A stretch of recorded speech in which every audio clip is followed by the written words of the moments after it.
اور میں قوم و ملت کا کام کرتا ہوں۔ خدا گواہ ہے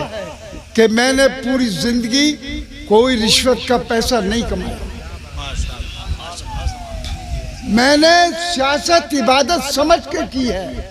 سیاست کو بھی میں عبادت سمجھ کے کرتا ہوں، اور قوم اور ملت کی خدمت کرنا اپنا فرض سمجھتا ہوں۔ میرے رسول صلی اللہ علیہ وسلم کا یہ صدقہ ہے، اور یہ میرا کمال نہیں، میرے اللہ کا یہ کمال ہے کہ اس نے مجھے توفیق عطا فرمائی کہ میں اس عمر میں اس وقت میں ملت کی سیاست کر رہا ہوں۔ میں نے پوری زندگی قوم و ملت کے لیے سیاست کی ہے، اور زندہ ہوں جب تک انشاءاللہ کرتا رہوں گا۔ اور میں اس وقت حضرت آپ کی تقریر سن کر مجھے بہت تقویت ملی، اور میرا دل باغ باغ ہو گیا۔ آپ نے دل کے ان گوشوں کو کھول دیا جن سے ہم محروم تھے۔ تو ان الفاظ کے ساتھ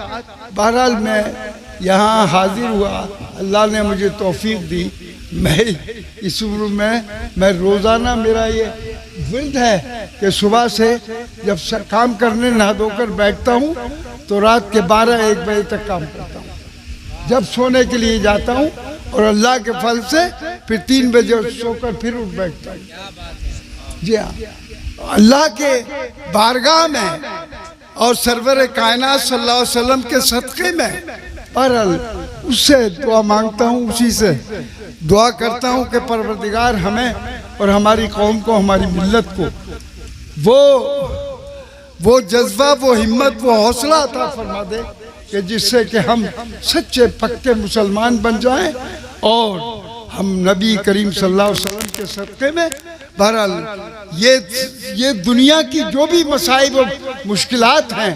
یا ہمارے سامنے کوئی بھی پارٹی، کوئی بھی چیز ہے،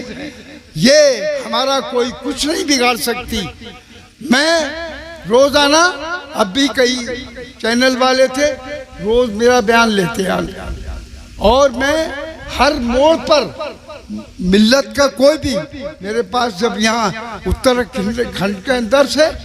مسلمانوں کو نکالنے کی بات کی جا رہی تھی کہ یہ خالی کر دے، تو میں نے بیان دیا کہ ہندوستان کسی کے باپ کا نہیں ہے، ہندوستان ہمارا بھی ہے، ساری ہندوستان کے رہنے والوں کا ہندوستان ہے،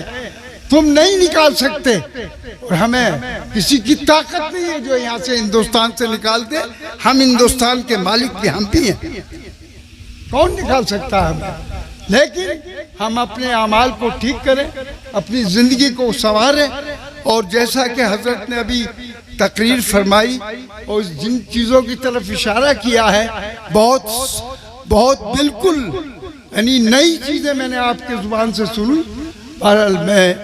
بے انتہا آپ کا مشکور ہوں، اور یہاں مجھے یہی تکلیف رہی کہ یہاں کے لوگ یا علاقے کے لوگ اتنے عمدہ پروگرام کو سننے کے لیے یہاں پر تشریف نہیں لائے، یہ ہماری بدقسمتی ہے۔ میں اس کی معذرت چاہتا ہوں کہ میں چونکہ اس علاقے کا نمائندہ بھی ہوں، ممبر آف پارلیمنٹ بھی ہوں، تو میں اللہ کا شکر ہے کہ میں ایک فقیر کی حیثیت سے کام کرتا ہوں۔ بس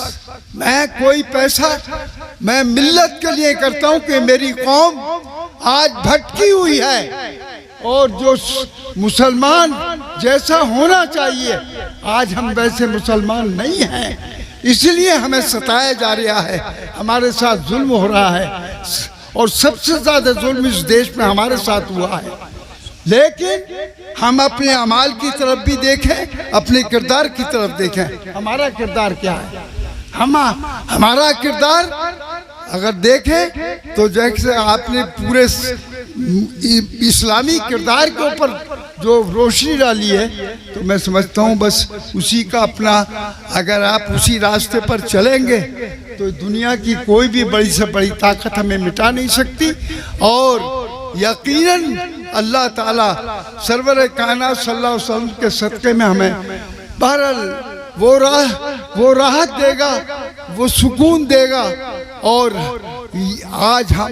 یہ ساری راہیں ہمارے لیے کھل جائیں گی۔ لیکن خدا کے واسطے نہ دیکھو برق اپنا کون ہے اور کون دیوانہ، میں اس نہج پر کام کرتا ہوں، اپنی پالیسی کی بات بتا رہا ہوں کہ نہ دیکھو برق اپنا کون ہے اور کون بیگانہ، تمہارا کام خدمت ہے، وہ خواہ کوئی بھی انسان ہے۔ ہمیں خدمت کرنے کے لیے یہاں بھیجا گیا ملک کے اندر،